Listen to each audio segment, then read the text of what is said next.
What's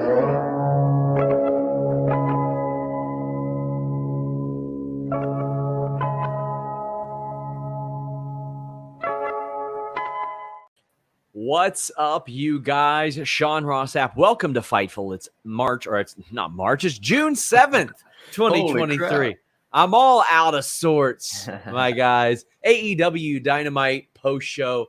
We're here to talk about this. We're right before the new era of AEW with Collision. Of course, we got Forbidden Door to talk about, and we got a new face here on Fightful to tell you about it. Alex is on vacation, so we got Tyler Latiolais. How you doing, man? Doing good, man. I'm excited to be here. It's been a long time coming, so I'm excited. Yeah, we've been talking about talking for quite some time, and then we said, you know what? Let's have Tyler on the show tonight, and we'll see how you guys like him. But whether you like us, you hate us, it doesn't matter. Leave a thumbs up on this video. It goes such a long way. Send in a super chat, send in a humper chat. That gets your question or statement read on the air. Our great moderator, Luis, here will collect those, and then we will read them as it fits on our show. So, get those in. It really goes a long way in helping us. And, of course, subscribe to FightfulSelect.com. We had a bunch of news directly related to this show over on FightfulSelect.com, just $5 a month. I'll be doing my Q&A show Thursday, so you guys will be able to get more questions answered. But one of the things that we mentioned on Fightful Select today, Tyler, was that Sandra Gray, the seamstress for AEW, is retiring. They held a little ceremony for her before AEW Dynamite today, and I just wanted to run down some of her contributions because there are a lot of people that know about her from Total Divas and Sammy's Vlog and stuff like that, but she was actually recruited before Sable was Sable. Now Rena Lesnar recruited Sandra Gray in the 90s to make Johnny B. Bad's gear. She ended up getting her work liked so much. WCW brought her in. She worked there until they closed. She worked with WWE until 2015. Then Brandy Rhodes made sure that she was brought into AEW when that happened. We want to wish her very, very well in her retirement. Dustin Rhodes came out and led a celebration and honoring of her before this episode of Dynamite. And FightfulSelect.com reported that she will still continue to make Cody Rhodes gear, which has been very extravagant for quite some time. But she's credited for helping Naomi's glow costume become a reality. Tons of Cody Rhodes gear. The Scott Hall, the famous the blood drops. I mean, our dude Tyler over here wearing the NWO Wolfpack. It goes hand in hand right there. So she's a legend. Exactly. A legend. She's probably going to be in multiple halls of fame. But wanted to send some love to her. But we got AEW Dynamite to talk about. How'd you feel about this episode? I liked it, man. I thought last week actually was one of the best of the year. So I was like, holy crap, how can they top that? And I thought they did a good job tonight. I thought they did a good job. That was good. Yeah, I look at this show, and it's very clear they're setting up a lot of things. They're setting up Forbidden Door. They're setting up Collision debuting. They're setting up a lot of stuff, but I think that they progressed an awful lot of stuff as well, and I'm very excited for us to talk about it. Just a reminder, guys, we got a lot of stuff over at FightfulSelect.com. Go ahead, do us a favor, subscribe. It would mean an awful lot. But let's go ahead and get into this show.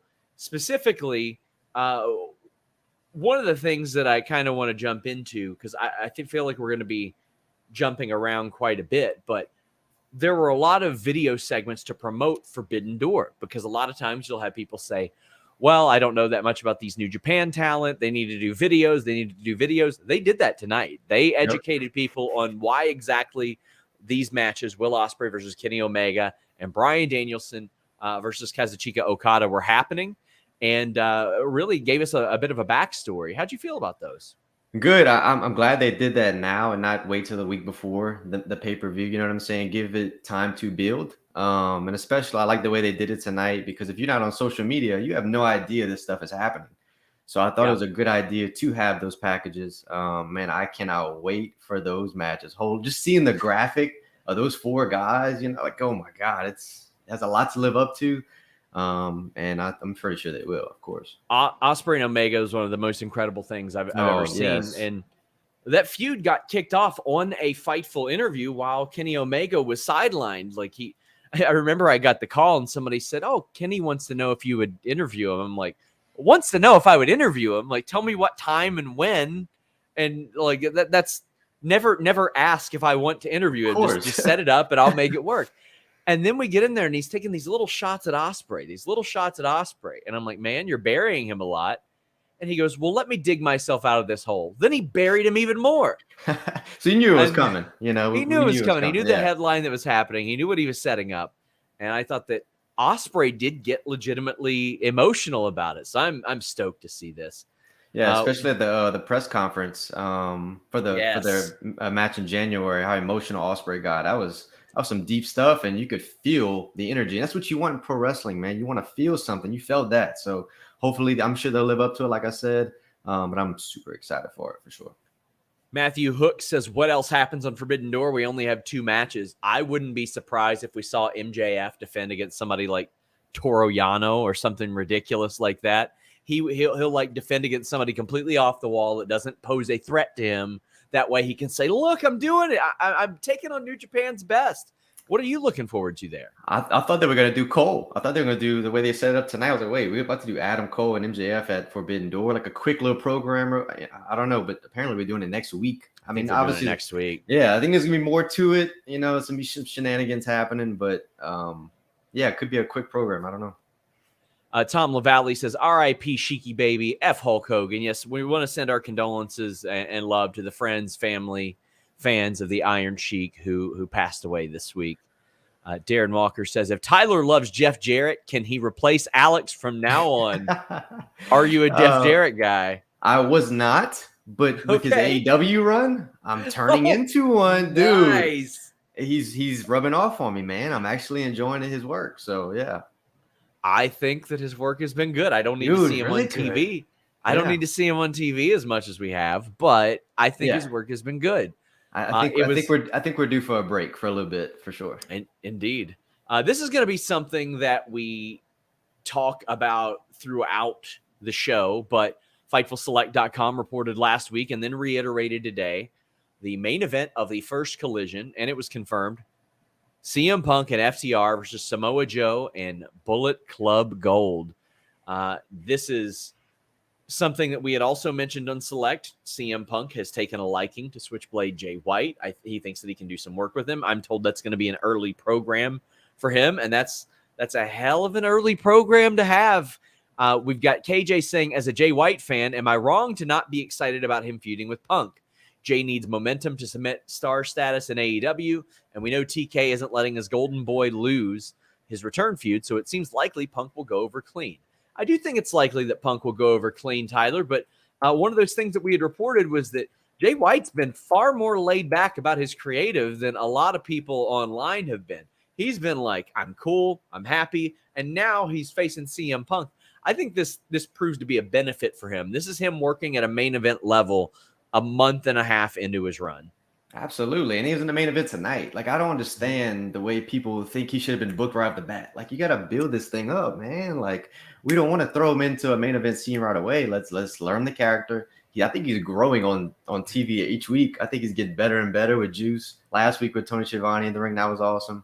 And this week we'll get into it. Great match. But yeah, it's interesting with the CM Punk stuff, where they go. There's just so many questions, man. So many questions.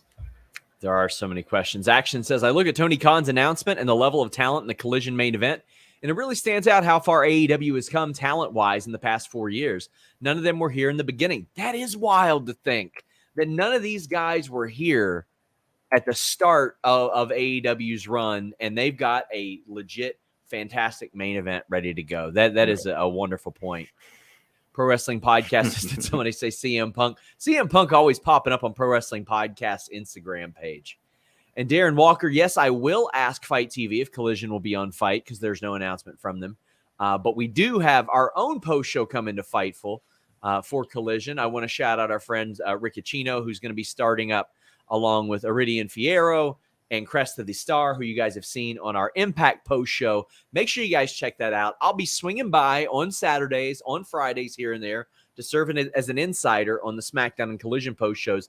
But I will put something together with my thoughts on those shows for FightfulSelect.com. So if you're wanting to see that for whatever reason, FightfulSelect.com is where to go. Oh, man, the opener of Dynamite tonight, they hit a home run. I mean, they didn't hit 4 home runs like our boy Joe Burrow did in Red's batting practice today. Did you see that? That's my guy, dude. I'm an LSU guy. That is our savior. I see that behind you. Listen, if that was Patrick Mahomes' dad throwing batting practice, he would have hit 10 home runs. And I would have loved it even more. I would have loved it. But we have Swerve Strickland, Orange Cassidy. Now, I saw some mixed reactions to the finish. It seems like this is going to continue. There were a lot of people that really wanted Swerve to win that Battle Royal. They're like, all right, he'll win the follow-up match. He didn't, but it was an absolute slapper, a humper of a match. They had me sold multiple times during this. I'm really digging Orange Cassidy's reign, but we haven't heard from you yet here on the show. I'm excited to hear what you're thinking of his reign, his workhorse matches, and specifically what you felt about this opening match that took up the first 20-ish minutes of the show. No, dude, his reign, I think, how can you argue the reign? It's been amazing, especially after the Battle Royal. You could feel it building to Swerve winning tonight. Everybody knew it, right? But I felt like they almost spoiled it by opening the show with it. I was like, wait, it's not the main event. Like, that's the first. I took some notes, and I was like, this is not the main event. If this is not the main event, OC got to be going over. But the great false finishes. I thought the second half of the match really was a humper, like you like to say. The second half was really, really good. False finishes, like I said. I'm surprised, but I love what Swerve's doing with the Mogul Embassy. I feel like his character, too, has gotten so much better. They were trying to figure it out with different guys, and they were figuring out their way. But this is such an upgrade over Parker and Trench. Oh, so good. Yeah, for sure. But go ahead. They very clearly prioritized signing Brian Cage because they felt like Swerve needed a major upgrade in that regard with who he surrounds himself with. And now with the Mogul Embassy affiliates, like I look at that and I'm like, okay, well, everybody there is credible to me. Like we had never seen Parker or Trench do anything in the ring. And what we saw of Parker was really, really bad. However, what we've seen out of Brian Cage is him having the best work of his career. We've seen what Khan and Toa Leona have been doing. So I think that this is going to continue. I mean, I'm very interested to see how this plays out throughout Forbidden Door because we're probably getting New Japan versus AEW matches up and down the card. Coy Stalling says we should get Zack Sabre Jr. versus OC. They could give it to Zack Sabre Jr. I don't know if Orange Cassidy's losing this title for a while because now they got 2 shows and they need to have something important on both shows. And we have seen Tony Khan's ability to say, well, he leveled up this title from the All-Atlantic to the International. So who's to say that they can't level it up again because he's made this a very special reign, I think. I think he still loses to Swerve, man. With this story that they got, Swerve deserves it, bro. I'm really hype on Swerve, and I think he's the guy to take it. I think they're just squeezing out the program a little bit longer, but I do like Swerve. But it's interesting. Forbidden Door is an interesting point who we would face it there. So if MJF wasn't on his quote unquote reign of terror, I would be looking at Swerve as a world champion. I think he's that good. I just think he's incredible. For sure. The little Kev says, do you think Tony Khan announces a hard roster split soon? Because he did say he would follow up on it. I think he announces it next week. So I've heard conflicting things about this. Originally, talent were told, no, it doesn't look like that. Then talent were told, well, you know what? It is going to be a hard brand split. Then they were told soft going into hard brand split. Who the heck knows right now? I don't know. I hope that they figure out something. I mean, I'm all for draft. I got draft fever, but hey. Hopefully they do a better job than WWE does. That's, it's pretty rough. CM Punk actually just commented on Pro Wrestling Podcast Instagram. He was talking to somebody, says, or somebody commented and says, can't wait till Punk gets hurt 4 minutes into the match, out 6 months. Then all the marks start the hype for his next epic return. Oh my God. And then GMC or Punk said to him, pro wrestling's a hard business. I don't think you should make fun of Adam Cole for being out so long. I'm glad he's back and healthy. This guy. That guy there. Well, we've got Vicky L saying, hey, Sean, Sting, 2 weeks in a row. Fightful is number 1. Well, thank you so much. Sting and Darby Allin show up and make the save when the Mogul Embassy affiliates end up making the attack. The lights on or lights off, lights on thing is something that I think that AEW used to overuse. But when it's Sting, I'm okay with them doing it because Sting, I'm going to pop for him no matter when he shows up. For sure. Sting can do no wrong. The icon can do no wrong. I'm actually kind of upset not upset, but I didn't want Darby and Sting and all this to get kind of tweeted in with the Swerve and OC thing they had going. But we'll see where it goes. They added Keith Lee to the tag team match next week. Let's throw them in there. He has a rivalry with Swerve, so we'll see what happens. Backstage, Alex Marvez is looking for Christian Cage. He emerges, and he says that Arn Anderson cost him the TNT title, so he's got an early Father's Day gift for him. And it was Luchasaurus beating Brock Anderson's ass. I don't know what the payoff for this from Wardlow is. Wardlow probably don't give a damn about Brock Anderson, but Arn does. And Arn has been known to shoot humans in the head in storyline. In reality, he says he's never owned a gun, but in kayfabe, he has shot people, Tyler. With his bare hand. With his bare hand. What do you think he's going to do? I have no idea what's going on with that. I was interested I thought Christian was going to win the title at Double or Nothing. So I have no idea, but I'm sure they have something up their sleeve. Could gnaw his thumb off again. That could be fine, but they're clearly setting something up here. Yeah.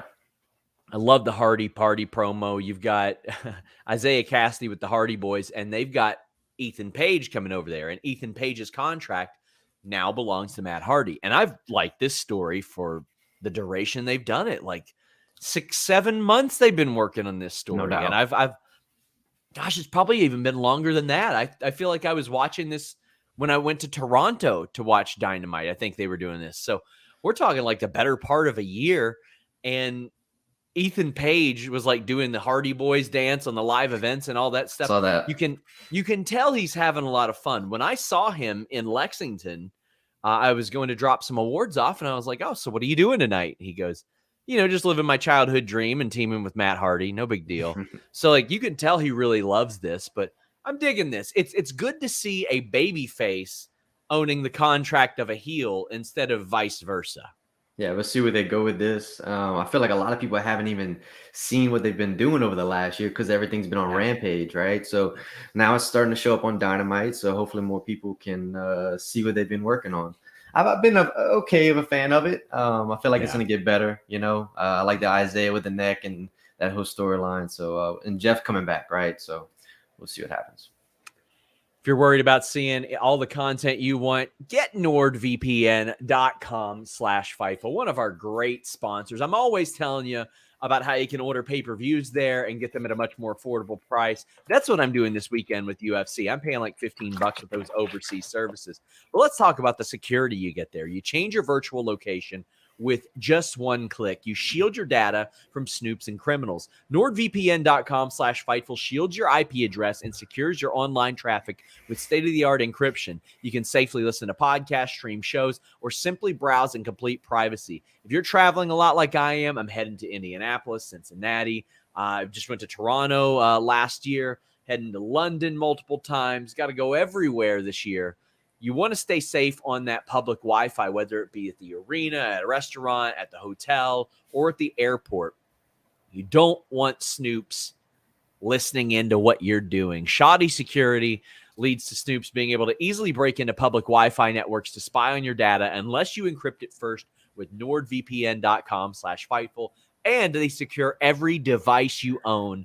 Windows, Mac, Linux, Android, iOS. Connect up to 6 devices separately with just one subscription, or set up NordVPN.com on your router just to protect the whole household while you're at it. They have a password manager, a file encryption tool. They've got tiers for everything you want. Also, they got a 30-day money-back guarantee. Check it out, NordVPN.com/Fightful. Man, I was looking forward to the Alex spot right there. I thought you were going to give it to me. I had a dance planned and everything, oh my dude. God. Hey, we've got another read later on. I'll make sure to do that. I'll make sure to do that. So we got Blackpool Combat Club defeating Chaos. I was kind of hoping Sue would drive them out, but I always love seeing Rocky Romero. I don't even know if he's an unsung hero of the Forbidden Door anymore, but if you see somebody on a show that probably doesn't belong there, Rocky Romero probably had something to do with it. But their role here was to lose to BCC. But I thought they did it in a way that made them look good too. They got a lot of their offense in. A lot of people underestimate Chuck Taylor to this day. I thought this was very enjoyable, enhanced by Bryan Danielson being on commentary because he's fantastic. Oh, no doubt. How are you feeling about this? How do you like BCC in general and the role that the Best Friends played here? I thought the Best Friends did a chaos, whatever what they called. I thought they did a great job tonight. The way they started off the match of being aggressive, like you could tell they had a game plan because they know BCC likes to be hardcore and aggressive. So that was cool. How old is Rocky Romero? Is he older? Not, I mean, kind of. It depends because on what he's looking older. Okay, because I thought he looked great. Like he was bouncing around, like looking really fresh. I was like, damn. He's 40, which in wrestling isn't that old. Yeah. But also, he's been wrestling for like 25 years. He's a vet. Yeah, I thought he looked good. Yeah, I thought he looked good. Yeah, he always looks good. He's such a talent, and he is so integral to this brand. And the BCC is something that I just get a kick out of. I enjoy what they are. I do wish that we could see them. I think we will see them recruit Konosuke Takeshita into this, who we're about to talk about. Right. But the Hangman, the Young Bucks, they challenge BCC to a match. So that's coming. That's on the horizon. No Kenny Omega yet. So right now, the Takeshita Omega stuff is being kept a little separately of BCC, Young Bucks, and Hangman. We can go right into that.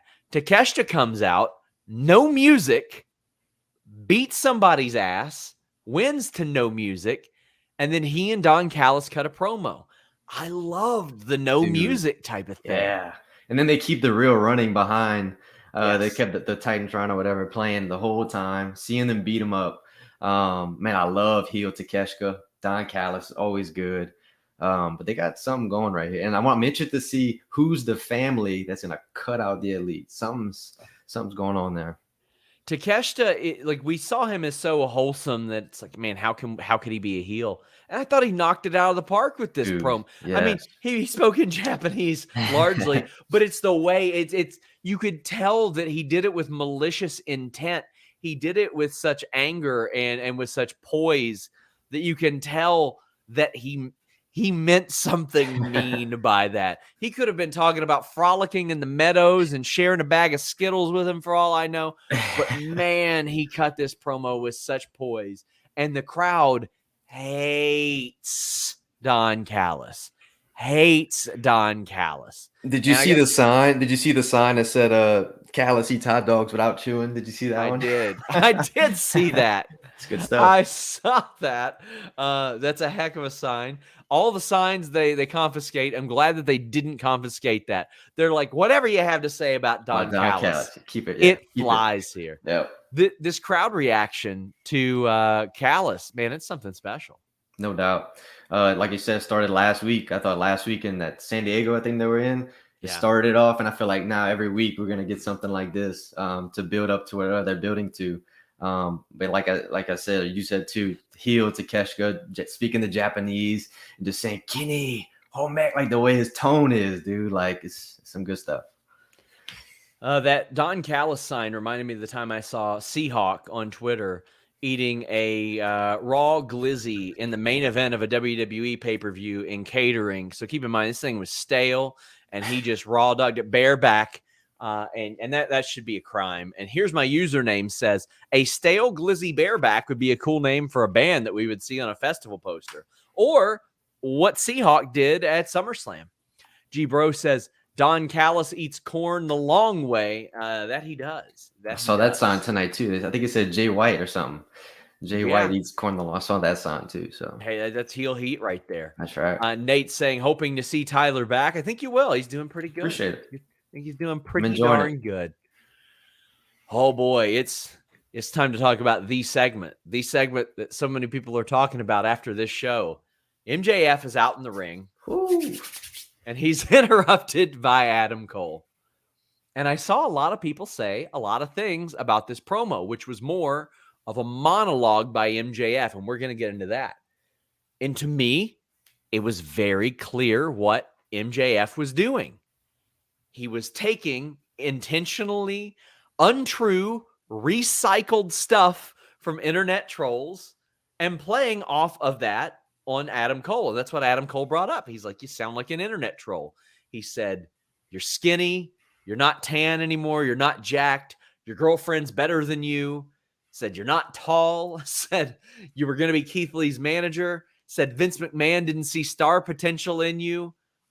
Said he was frail and fragile. All these things that you see people who don't have anything else better to do on the internet talking about.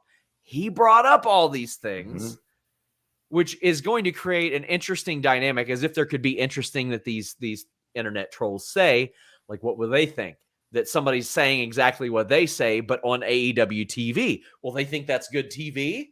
Will they think they're getting ripped off? I mean, a significant amount of those things that were mentioned just outright weren't true.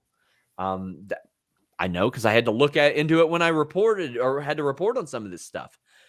But it really felt like you just pulled this from a thread of people you might have blocked or muted on Twitter.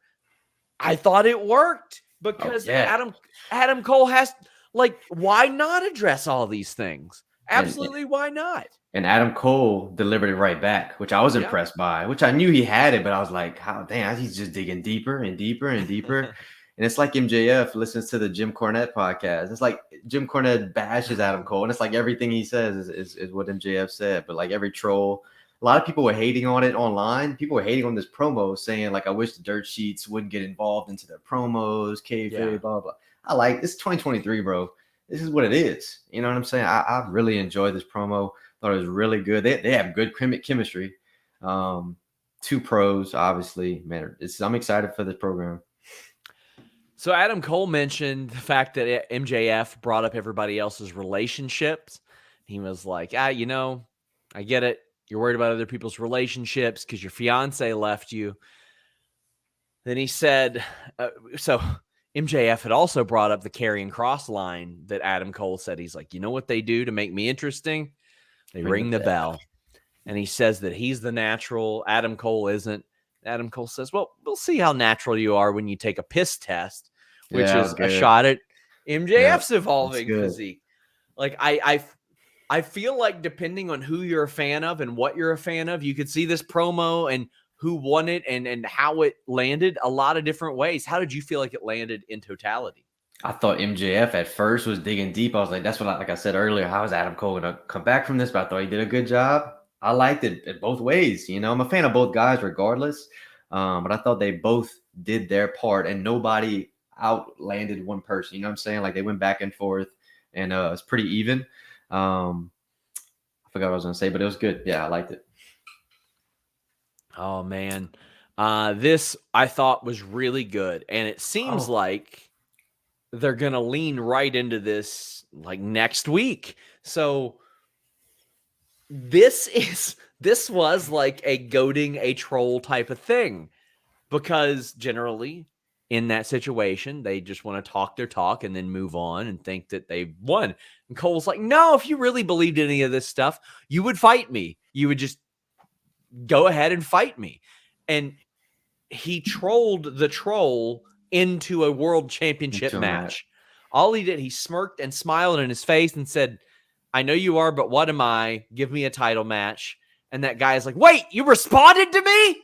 You responded to me? Now I'm going to rage. And he got MJF to rage into a title eliminator match. How do you think that plays out next week? Because you know it's going to be some shenanigans. So how do I think that especially, I think it's going to be a screwy finish for sure. Because neither one had, well, like how's MJF going to do that? I guess with the ring maybe or something like that. But yeah, something's going to happen. So Yep.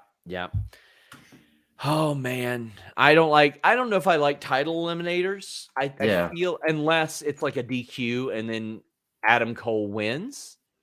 If he beats the world champ and he just gets another title shot, you know what I'm saying? It's weird. Yeah. That's a weird thing. Yeah. Yeah. So when I look at that, I'm like, all right, he'll probably win DQ count out, something like that. Yeah. And then that will lead to the actual match, because if you have him pin MJF, I feel like that takes some heat off of MJF. No, you can't do that. Yeah.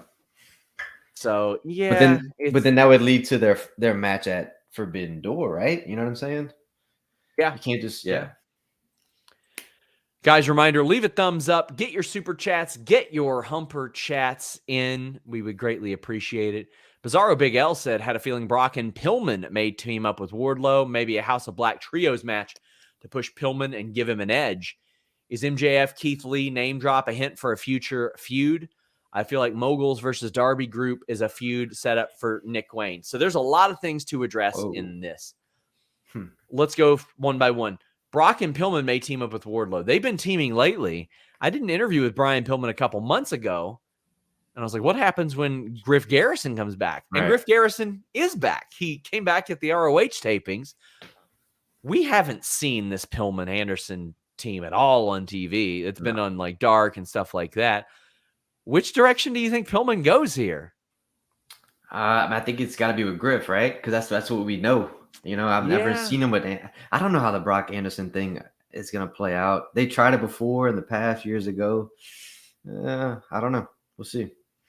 Yeah, I think so as well. I think maybe it leads to a bit of a turn, so to speak, with that, with maybe Griff and Brian Pillman having a little bit more edge. So after that, this person had mentioned, is the MJF Keith Lee name drop a hint for future feud? I don't see that happening on the horizon. No. Maybe he says something, but the Moguls versus Darby group is a setup for Nick Wayne. I mean, I think they pre-announced Nick Wayne's debut match, but Nick Wayne has history with Swerve. So I think that it absolutely is. Aren't they? Is that what they announced that, right? Swerve and Nick Wayne, or yes. Okay, yeah. Like in the summer, it'll be once Nick Wayne turns July. 18. We had actually reported on Fightful Select recently that they have a bunch of creative plans like well ahead of time. So they had planned this for quite a while. Texas Tornado Tag Match. Oh man, this was all over the place. This is violent. Preston Vance gets busted open. It's Drolistico and Preston Vance against JungleHOOK, and JungleHOOK wins after Jose, the jacked assistant, takes his shirt off and gets choked out. Then JungleHOOK ends up winning. Now, I think that Jack Perry is headed for a heel turn on Hook, but it wasn't tonight, and this was just bloody, violent, messy, all over the place.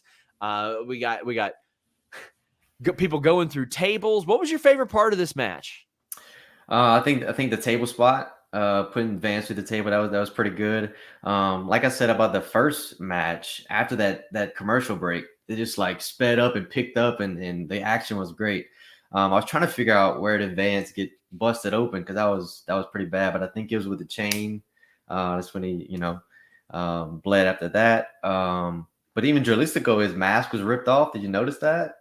Yeah, everybody was getting tore up. Yeah. When by the time that Hook did that suplex, like even the commentators were like, "Whose blood is that?" Because we knew that Preston Vance got busted open, but man, the blood was all over the place there. No like doubt.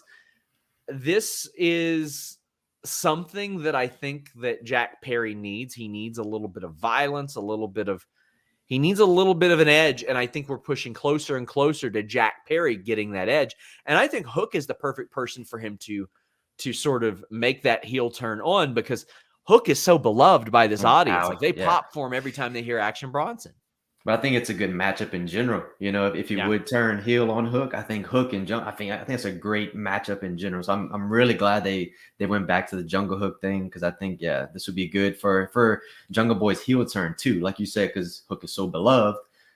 It's a win-win all around. So I thought that this worked out really well. This was the action in the middle of the show. Sometimes you just need a mess. Mm-hmm. And I thought that's what this was. This was a bit of a mess. Ricardo saying Preston channeling Mox tonight.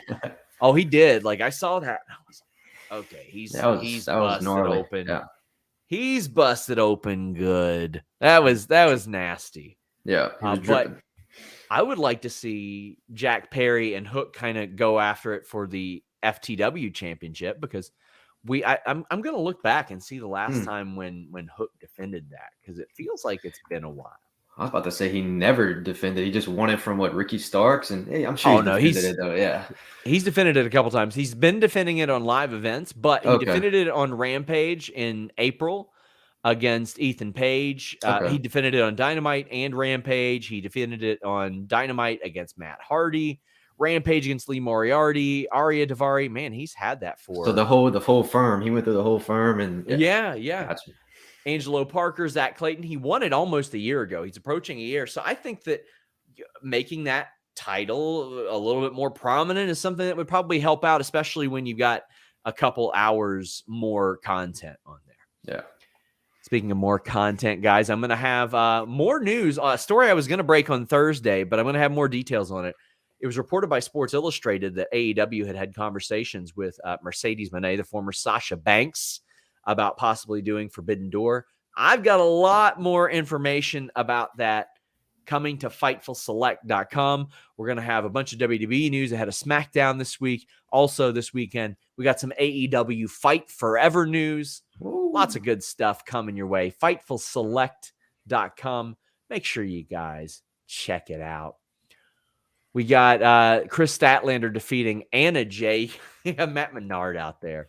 That was good. And when Collision starts, I hope we get to see more of Matt Menard and Angelo Parker, like kind of doing their thing instead of with the Jericho Appreciation Society. Yeah. But I thought that he was, I'm not usually much for shenanigans, but I thought he was sort of a welcome addition to this because you have to have something for Kris Statlander to overcome a little bit because I don't think anybody's buying Anna Jay beating her. What did you think of his presence? I took a note of it. I was like, Daddy Magic is magic on the outside. I like him in that manager role, man. He's loud, obnoxious, his mannerisms, his facials. I thought he did a really great job. And I thought, dude, surprisingly to me, that might have been Anna Jay's best match. Because I feel like every match she has, she's always like, there's always kind of something with it, like a mess up here, there. But I thought tonight she did a really good job. It was a good match. It was good. I was happy with it. I loved one particular spot in this match. Anna Jay threw a kick, and I loved the dead cell from Kris Statlander. Yeah. I thought that was great. We got Taya watching in the background. Now, part of this, I'm like, okay, cool, because Taya and Kris Statlander don't have like a big history or anything, but Taya also lost 2 TBS title matches. So how does that make sense? Yeah, that's what I was going to say, yeah. Yeah, I'm like, let somebody else step up within kayfabe. I love Taya as a performer, but I'm like, the 2 title matches, what are we doing here? Right. I guess we'll just have to see once she gets on the mic and has to say her piece. You know, maybe there's something there. But the fact that she lost 2 title fighting matches, you know, it doesn't make sense right now. So we'll see. So this match specifically, when I look at Anna Jay, I'm like, all right, she's got enough sort of cachet to where you put her in this match and you know that she's not going to win it or anything, but I thought that they had a pretty good match. Yeah, I was happy with that. Josh Baum saying is her tombstone, the finisher now, even hooking the legs. I love that. Yeah, that was gnarly. That's something I really enjoy. And Meet Norma says, shout out to Daddy Magic wearing the puffy 8-ball jacket from Seinfeld. Old AF, but loved it. You can tell that he draws his sort of charismatic inspiration from a variety of things. And I always appreciate that. Yeah. I love it. I'll tell you what else I love. Oh, no. I don't know if I have a graphic for our read. Oh, no. You know what? I'll make an executive decision. I'm going to change the read to something that I have, something that I actually have a graphic for. And it's our friends at Manscaped. Let me tell you, we got a show called In the Weeds, but if your thang is a little too in the weeds, or maybe your beard, as Tyler's showing you, go to manscaped.com. Use the code FIGHTFUL to get 20% off. Manscaped and the code FIGHTFUL. Let me tell you, there are so many different things you can get there. It's not just your pube trimmers. It's not just the best beard trimmer on the market. It's that lawnmower 4.0. Take care of your body in totality. How about your skin? How about your hair care? With the Ultra Premium Collection, you can do that. Shampoo, body wash, deodorant, hydrating body spray, lip balm. They got conditioner there as well. Not only that, they got ear and nose hair trimmers. They've got boxers. Their Beard Hedger Pro Kit is fantastic. You got beard shampoo, beard conditioner, beard oil, beard balm, and a travel bag. That way you stay fresh on the go. Maybe you're backpacking somewhere. I don't know. But you got travel bags there as well. And with manscaped.com and that code FIGHTFUL, you save 20%. You get free shipping. I mean, everything in the bathroom this side of toilet paper they got. They've even got body buffer silicone scrubbers. A little bit of everything. That way you stay fresh. Just outfit your whole bathroom with manscaped.com and the code FIGHTFUL. We keep you looking fresh. Man, let me tell you, you don't want your regions looking like Preston Vance tonight. I had too much fun doing that. Yes. Yeah, use manscaped.com. They got that proprietary skin safe I do use Manscaped, by the way. I do too. Yeah. I legitimately do. That beard trimmer is one of the best I've ever seen. Really big fan of their stuff. Absolutely. We got Toni Storm cutting a promo. I'm going to have some news on a potential opponent for her coming up soon, but I'm excited to kind of see what's on the horizon for the AEW women's title. If you had your pick, who would be the next challenger for that AEW women's title? I mean, it seems like Britt Baker, right? I mean, I guess that's my choice. I don't know. The women's divisions to me right now is kind of okay. But just the matchup that they showed, the 4-way on Rampage, right? And the winner faces Tony next week. All signs point to Dr. Britt Baker, right? Unless there's some shenanigans, of course, with the Outcast. So interesting. Again, like it's a lot of question marks. Like we said to start the show, there's so many question marks with so many storylines. So when I look at this match, Britt Baker, Sky Blue, Mercedes Martinez, Nyla Rose, it certainly seems like Dr. Britt Baker is the slam dunk decision, unless they pull some shenanigans and like the Outcast, and like Mercedes pins Sky Blue, or Nyla, which I mean, I don't know in kayfabe why Toni Storm would want to fight Nyla Rose or Mercedes Martinez. Maybe she would want to fight Sky Blue instead because she's the girl who never gets wins. But it also seems like they're trying to stack. I love that they're putting this on Rampage and giving us something that matters on Rampage, because I've had a lot of people asking how I think Rampage will change. I don't think it will change a whole lot, but it seems like Dr. Britt Baker is the easy decision. But also, if I were Toni Storm, I would want to face Sky Blue and not one of the best women's champions they've ever had. So most likely we're going to see the Outcast come down the ring and try to eliminate Dr. Britt Baker, right? That's indeed. You would think so. Ricardo says, Select is the best $5 I spend. Thank you so much, Ricardo. And Bizarro Big L says, Hook won the FTW title in Mass. Saw it happen with that Hobbs turn. Hook versus Jungle Boy Jack Perry in Boston next month.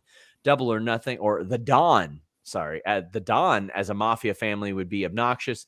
Need that Danhausen back to put the Ass Boys in their place. Well, we're about to talk about the Ass Boys. Speaking of, because we're talking about Jay White and Ricky Starks. Now, as highlighted earlier and on Fightful Select, Jay White's about to be in a very prime position. CM Punk has taken a liking to his work, which is obviously very good for his career.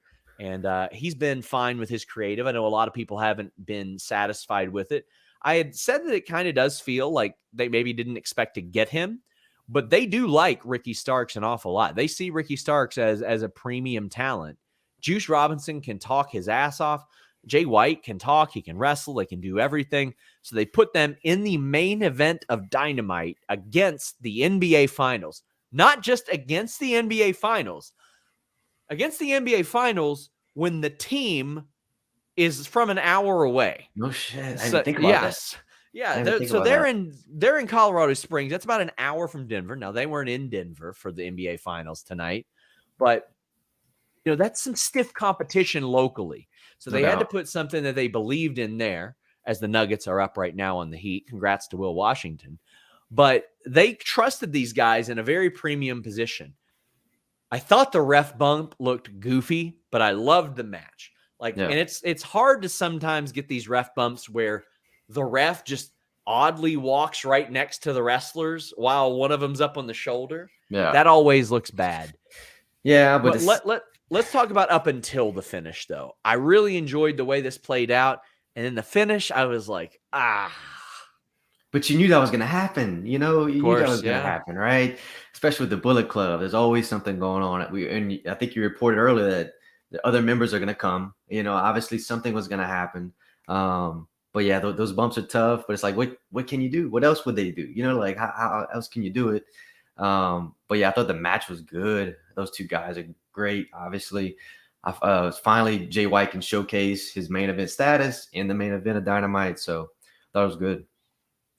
I really enjoyed this match. I actually really, really loved the idea of putting Switchblade Jay White into a feud that involved Juice Robinson and Ricky Starks, because you got 3 talent that can really talk you into the building. I just feel like they need a little bit of something. They need something to lean on, some reason. And that's what I'm looking for here. I'm looking for a reason. I reported on FightfulSelect.com today that Bullet Club Gold was about to get new members, and I don't think they officially announced it tonight, but here we are. It's the Guns, and I know a lot of people don't like the Guns, and maybe go ahead. I love them. They've got incredible body language. They've got incredible timing. I think they're a good tag team. I understand why some people, especially in this AEW outfit, why they aren't quite for them, but I think they are massively underrated. However, I think that AEW knew what kind of reaction they were going to get off of this. And I think that they believe that the Guns get the right kind of heat. Whether or not anybody else thinks that they get the right kind of heat or they do, I mean, you could see it with Baron Corbin. I'll give you guys a good example. I love Baron Corbin in the ring when he doesn't work a style that is like, let's slow this down with a half Nelson chicken wing for 4 minutes. When he's working a good, crisp pace, I think he's great. Not a fan of his promos, not a fan of a lot of that, except for the happy Corbin or the bum ass Corbin. However, when I started to go to live shows that Corbin was on, I could see why Vince McMahon would hear the crowd, because when you're there, you boo the hell out of him. I could see why Vince McMahon heard that and goes, oh, this guy is over big time. That's the same with the Guns. When the Guns come out at these live shows, they get fantastic reactions from the live crowd generally to what you want. So I could see why Tony and that creative are like, hell yeah. It's the same reason they leaned on QT Marshall for a lot of stuff in Toronto. They used him to come out and get heat for everybody. So I think that they believe that the Ass Boys get the right kind of heat, and I think that they want this group to get that kind of heat. Do you think they're getting the right kind of heat with the AEW audience? Absolutely. They know what they're doing. They're doing all the mannerisms and all the things they do is because of the reaction that they're getting. I think the Guns are awesome. I know I'm on the opposite end. A lot of people hate them, but just because they're not the high flying, AEW stereotypical style, I guess. But I love their wrestling. That FTR feud, people didn't like it. I thought it was great. The entrance they had, many men, like, dude, I was into it.